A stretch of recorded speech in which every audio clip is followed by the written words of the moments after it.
Se cree que la modernidad tardía es una de las épocas que más avances ha experimentado en casi todos los campos que constituyen la realidad social.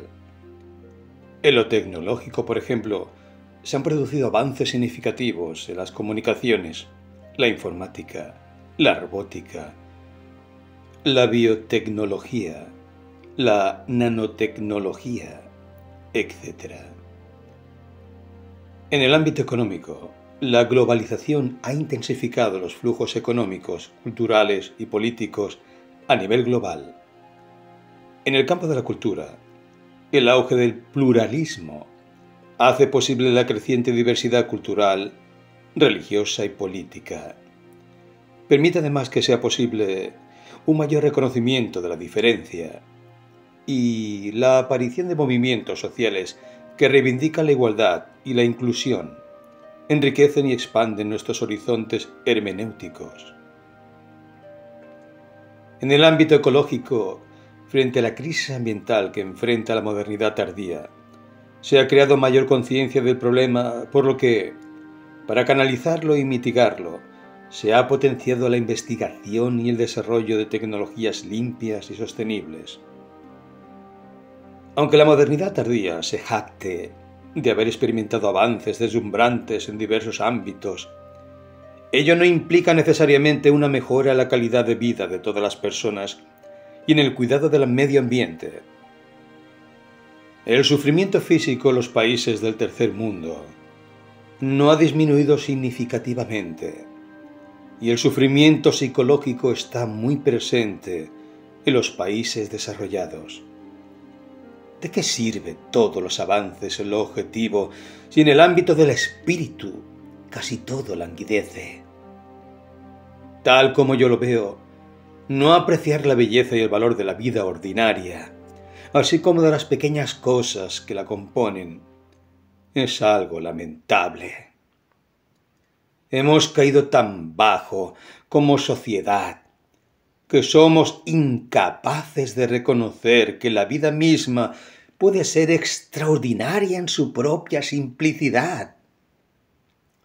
Son muy pocas las personas que verdaderamente saben disfrutar de una magnífica puesta de sol. Observar, ya sea en compañía de un ser amado o en soledad, cómo el sol tiñe con colores vibrantes los cerros y colinas, mientras se desplaza pausadamente por el cielo, y cómo poco a poco se oculta tras la montaña, es una experiencia sublime. Se me viene a la mente San Vicente. Contemplar cómo la naturaleza despierta o se prepara para descansar puede ser verdaderamente extraordinario. Sin embargo, el individuo materialista y obtuso ve esto como algo insignificante. Lo grandioso para él es obtener dinero, ponerlo en circulación e incrementarlo. El dinero lo es todo. Otro gran número de individuos se pasan varias horas del día pegados a los celulares, tabletas y otros dispositivos electrónicos. No tienen tiempo para nimiedades como contemplar un atardecer. Pero seguimos creyendo que somos mejores que los del medievo, que sí sabían disfrutar, a pesar de todas las dificultades que pasaban. El sujeto tardo moderno está tan atareado con el trabajo y otros asuntos que ya no tiene ni tiempo para disfrutar de una comida sabrosa. Es claro que saborear y apreciar cada bocado de un platillo delicioso puede ser una experiencia sensorial extraordinaria que nos conecta con el placer y la satisfacción de los pequeños placeres de la vida. Los que creen que lo ordinario es intrascendente no desperdician su tiempo en contemplar la naturaleza. Lo reconozcan o no, lo cierto es que observar un paisaje sereno, una montaña azul a lo lejos, escuchar el canto de los pájaros en las mañanas, sentir una brisa fresca en el rostro cuando hace calor, o admirar la belleza de una flor silvestre o una rosa cultivada en casa, pueden ser momentos de asombro y conexión con la naturaleza que nos rodea. El ser humano necesita jugar y reír, participar activamente en actividades lúdicas, reír a carcajadas con amigos y disfrutar de momentos de diversión puede infundir alegría y vitalidad en la vida. Asimismo, necesita silencio y tranquilidad para nutrir su espíritu. Por lo tanto, resulta indispensable encontrar momentos de paz y silencio, ya sea mediante la meditación, paseando por la naturaleza o simplemente estando en calma. Estos momentos, estos espacios para nutrir la dimensión interna, son necesarios para establecer una conexión más profunda con nuestro interior, con esa voz interna que reposa, como cocodrilo en espera de cebras en migración, en lo más profundo de nuestra subjetividad.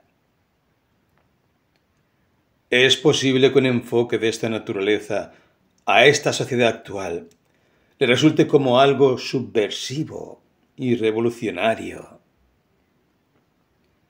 El imperio de las ciencias de la naturaleza, al promover una visión mecanicista y determinista del mundo, de algún modo niega la libertad y la voluntad creativa del individuo. Debido a su enfoque en la objetividad y la búsqueda de leyes universales, menosprecia cualquier modo de conocer que no se adecúe a su molde. La negación de aspectos subjetivos y complejos de la existencia se cree que es requerido para hacer ciencia. Al reducir la realidad a conceptos y categorías abstractas, la ciencia participa del nihilismo. Existe una visión reduccionista y dogmática de la realidad promovida por el cientificismo. En el ámbito de estas discusiones, resulta sumamente difícil llegar a conclusiones definitivas. Sin embargo, surge la interrogante: ¿y si el fenómeno religioso, en cualquiera de sus manifestaciones, las éticas represivas, la ciencia y las diversas tecnologías, no son más que modos secretos de venganza contra la naturaleza cambiante? Ensayo 2. El despertar activo de la conciencia. Adquirir cierto nivel de conciencia se torna una condición insoslayable a la hora de dar un sí genuino a la vida. El despertar de la conciencia, en su primer momento, es reactivo. Es captarse como víctima de una determinada realidad externa o interna que ejerce un dominio avasallador sobre el cuerpo y su entorno. Es un sentimiento reactivo, y la práctica que de él se derive estará guiada por el resentimiento, esa pasión represiva que tanto daño causa al que la invita a instalarse, no como turista, sino con derecho de ciudadanía. Es contraproducente. Aunque es una forma de despertar y de advertir la eterna injusticia de la realidad natural e histórica, no es suficiente. Como dijo el viejo psicólogo cazador de ratas, el despertar reactivo de la conciencia es el momento del león que se vuelve consciente y quiere destruir su carga, lo que lo mantiene encorvado. Pero como se sabe, inclusive este despertar está teñido por el resentimiento y su accionar está movido en su totalidad por este sentimiento tan nefasto. La experiencia armoniosa de la realidad, el mundo creado por otros. Aunque no siempre es así. Durante la niñez experimentamos la realidad de manera más o menos armoniosa. Nuestros padres se preocupan por proporcionarnos una alimentación adecuada y balanceada, así como un lugar seguro y confortable para vivir, acceso a atención médica y cuidados de salud. Además, procurarán que tengamos una educación, por lo menos, si no excelente, adecuada. En ciertos casos, tenemos la oportunidad de entablar relaciones sociales y afectivas estables y cariñosas, así como oportunidades para jugar y explorar el mundo que nos rodea. Los padres imponen cierto rigor y disciplina, pero soportables, y con suerte podemos tener apoyo emocional y psicológico en momentos de necesidad. También quieren hacernos sentir valorados y respetados como individuos. En esta etapa tenemos poca consciencia de lo absurdo de la realidad. Nacemos en un mundo que ya está, en gran medida, hecho, interpretado, objetivado, definido y determinado por otros. Y además, está en constante construcción material y formal por toda suerte de individuos. De esta manera, lo verdadero, lo bello, lo bueno y lo justo han sido previamente definidos antes de nuestra irrupción mundana por individuos virtuosos moral e intelectualmente. Las máximas morales de ciertos referentes, como profetas, maestros y gurús, en ciertos casos adquieren validez universal y absoluta en sus tribus. Crecí con la idea, debido a mis convicciones cristianas católicas, de que la última palabra, en lo que respecta a la moral y la excelencia de espíritu, la tenía Cristo. Otros me aseguran que Mahoma, Buda o algún otro maestro oriental. Es evidente el sentimiento de que no se puede hablar u opinar con rigor de estética sin antes haberse detenido no como turista, sino como investigador en la República de Platón, las ideas de Aristóteles y las consideraciones de Kant. Se debe aceptar, por lo tanto, que la teoría heliocéntrica del sistema solar, las leyes del movimiento y la ley de la gravitación universal, la evolución por selección natural, la teoría de la relatividad y la física cuántica representan la expresión más elevada del conocimiento actual, y lo que no se ajuste a esto se reduce a mera ideología o a una simple expresión estética. ¿Qué podemos proponer de novedoso en el campo político cuando ya se han dicho principios fundamentales como la justicia y la moralidad, el bien común como objetivo principal, los derechos naturales del individuo protegidos por el Estado, la separación de poderes para garantizar la libertad y evitar el abuso de poder, y la cesión de libertad al Estado para garantizar la seguridad y el bienestar común? Es a partir de volvernos más conscientes que podremos advertir que los grandes hombres y las grandes ideas aplastan al individuo y sus verdades inaparentes.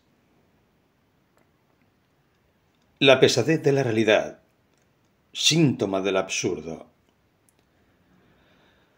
Pues bien, la liviandad de espíritu la comienza a perder el individuo desde pequeño, ya que es introducido por conocidos y extraños en un mustio y árido desierto en el que yacen pesados ídolos listos para ser cargados por lomos neófitos y sin callos. Estos son pesados fardos morales, momias conceptuales, hiperactividad práctica y abstracta, y tradiciones absurdas. En unos años, si no posee algún talento que lo convierta en una máquina generadora de dinero, tendrá que trabajar como mínimo durante 8 horas al día para pagar impuestos, recibos de luz, etc. Deberá engrosar la cultura de la productividad, estudiar alguna carrera que no le apetece con la finalidad de, algún día, tener la esperanza, gracias a su estudio, de poder trabajar para amontonar la mayor cantidad de abstracción posible, me refiero al dinero, por supuesto, o limitarse simplemente a sobrevivir. Le espera una vida monótona, como dice Camus. Levantarse, coger el tranvía, 4 horas de oficina o de fábrica, la comida, el tranvía, 4 horas de trabajo, la cena, el sueño, y lunes, martes, miércoles, jueves, viernes y sábado. Además, deberá asumir las consecuencias y las implicaciones de los relatos políticos, filosóficos, teológicos y económicos de su respectiva época. Aunque muchos consideran virtuosas y dignas de ser alabadas las máximas de Cristo, llevadas hasta su conclusión, podrían introducir más miseria interna y externa en el mundo de la que existe actualmente. Hace unos cuantos siglos, la gente del medievo vivió aterrorizada por la idea del infierno. En la actualidad, los grupos cristianos que se toman en serio y al pie de la letra las máximas de Cristo persiguen ferozmente a los homosexuales y a cualquier manifestación vital que rompa con su ortodoxia. Por algún tiempo, yo mismo fui parte de ese radicalismo teológico. Existen tradiciones absurdas e inútiles que no solo afectan al ser humano, sino también a los animales. En España se cree que la tauromaquia es una actividad de sano esparcimiento y una expresión cultural importante. No veo de qué manera puede ayudar a la psicología de un niño ver a un hombre adulto matando un toro sin ningún tipo de razón que justifique su accionar. Incluso filósofos eminentes como Ortega y Gasset y Gustavo Bueno han llegado a considerarla una actividad aceptable según sus criterios. Ponerse en marcha en este desierto interno y externo, con todo ese peso, como el camello de carga, es condición sine qua non si es que se quiere vivir de acuerdo a las normas, si se quiere ser normal según el criterio de los muchos. Algunos individuos mueren en esa condición, jamás despiertan y no se preocupan por hacerlo. Solo un individuo despierto, consciente, puede advertir su carga y su peso. El nivel de consciencia aumenta cuando, en medio de la marcha, nos detenemos y nos preguntamos: ¿por qué hago lo que hago? Estudio lo que estudio. Pienso esto. Trabajo haciendo esto. Asisto a esta iglesia y no a otra, entre otras cosas. ¿Quién se beneficia de mi actividad inconsciente? Estas preguntas pueden parecer sencillas, pero son cruciales para obtener una visión clara de nosotros mismos. Hay preguntas más difíciles que estas, pero todas son igualmente importantes.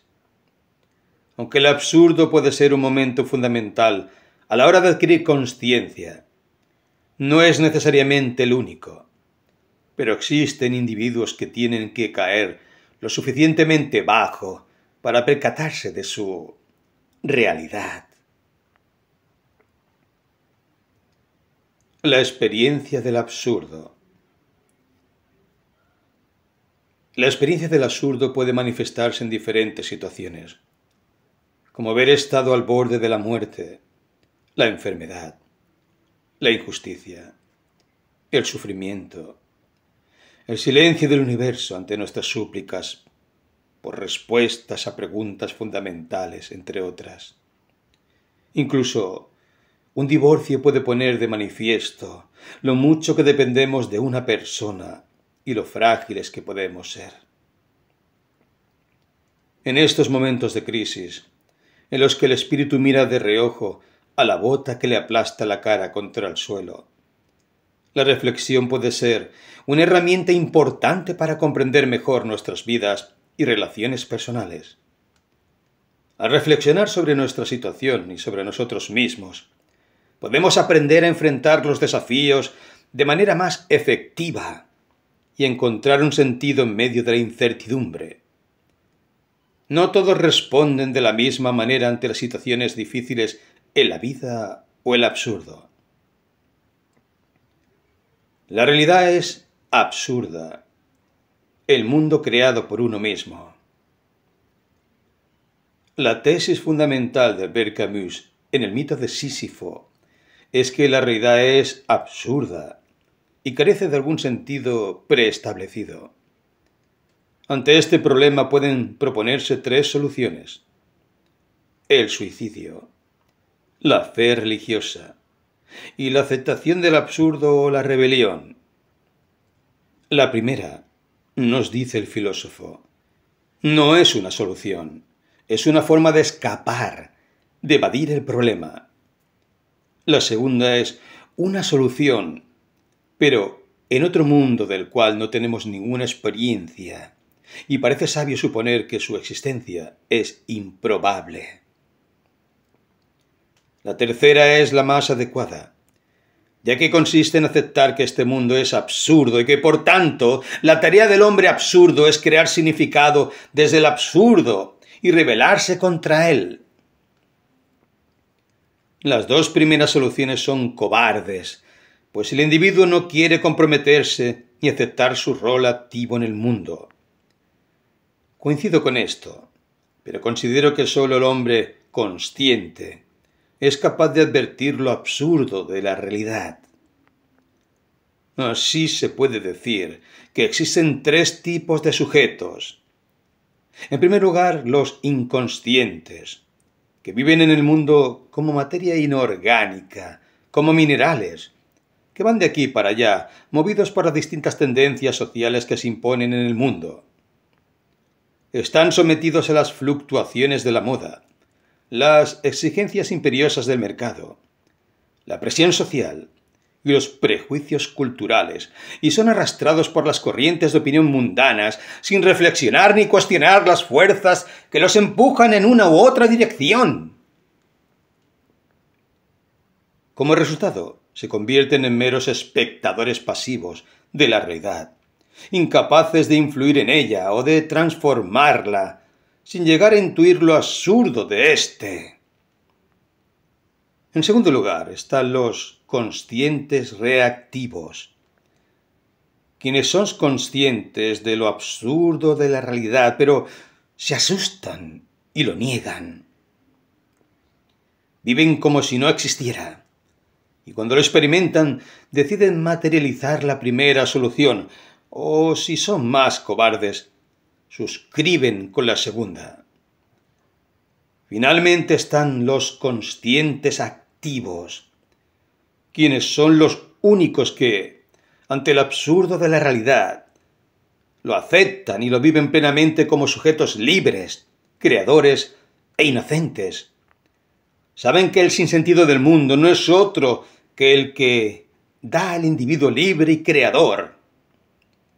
Tomar conciencia implica captarnos como distintos del otro y de la naturaleza, a saber, como seres divorciados, y descubrir lo inherentemente absurdo de la realidad. Así, de esta conciencia del absurdo se derivan dos actitudes, una activa y otra reactiva. La primera se caracteriza por la aceptación del absurdo y la afirmación del individuo como sujeto libre y creador. Claro está que solo un sujeto libre creador puede dar sentido al absurdo, ya que cualquier sentido que adquiera éste es aquel que le introduce el sujeto libre creador. Además, la conciencia del absurdo engendra en el individuo el sentimiento de extrañeza en el mundo social y natural, y este sentimiento lo conduce a tener una noción más clarividente de éste y a reconocerse como distinto de la naturaleza y la conciencia externa ajena. Es decir, esta noción le permite afirmarse desde sí mismo como un sujeto libre creador que piensa, siente, ama, trabaja y muere, aceptando, sin resentirse, que está solo, y que este mundo no es más que una cadena ininterrumpida de absurdos, siendo la muerte el mayor de todos. En consecuencia, ya no busca cobijo en los grandes colectivos. Sabe que el sí colectivo es su sí. La segunda actitud, ante el sentimiento del absurdo, responde de manera reactiva. El individuo, al experimentar ese sentimiento de angustia e incertidumbre por su futuro, huye y no quiere adquirir una noción más o menos definible de él. Lo niega y crea falsos sentidos, tales como la religión o la búsqueda del poder como representación. De esta manera busca el sentido del mundo por detrás de éste, como dice Camus. En efecto, es incapaz de aceptar que él es el sentido del mundo y que, desde su práctica libre y desde la afirmación de su voluntad de poder, puede transformar su realidad interna y externa. Es importante recalcar que esta segunda actitud abraza a la vida, le dice sí. Sin embargo, de manera reactiva y pobre, porque se avergüenza de afirmarse como un individuo libre e inocente. Como resultado, tiene miedo de desafiar los falsos sentidos creados por los espíritus débiles y aterrorizados de la realidad, ansiosos por disimular su fatídico futuro. En definitiva, lo que diferencia estas dos actitudes es que una crea desde el absurdo de la realidad y la otra desde la negación del absurdo del mundo. De este modo, el sí genuino a la vida es proactivo. A diferencia del primero, el falso sí es reactivo y negativo, ya que no transgrede las fronteras de la mala conciencia. Así pues, solo aquel que dice sí de manera activa, dice sí a la vida de manera genuina. El despertar activo de la conciencia solo puede surgir a partir de la expulsión de la mala conciencia. Mientras esos sentimientos de vergüenza, culpabilidad y de pecado, como consecuencia de la afirmación de su diferencia, no sean arrojados fuera de un individuo, es poco probable que llegue a ser consciente de manera activa. Ahora bien, el individuo con conciencia activa expresa un sí expansivo de la vida, porque acepta el absurdo, no se asusta, no lo niega ni se resiente con él. Es más, lo resignifica desde la exuberancia de su espíritu y crea nuevas perspectivas y horizontes hermenéuticos sobre el mundo interno y externo. Mas el sí de una conciencia reactiva es represivo y reactivo. Es una respuesta que surge de un estímulo externo que lo hace sentir bien. No es desde la aceptación de lo absurdo. No es un sí que surge de una riqueza interior, sino de la miseria, la pobreza y la cobardía de espíritu. ¿Qué pasa cuando ese sentido que lo hace decir sí a la vida se resquebraja? Su sí deviene falso. Solo el sí de alguien que acepta la realidad tal como es real. La experiencia del dolor, derivada a partir de la cercanía con el absurdo, es fundamental para despertar del sueño dogmático. Muchos viven con la idea de que el mundo tiene significado.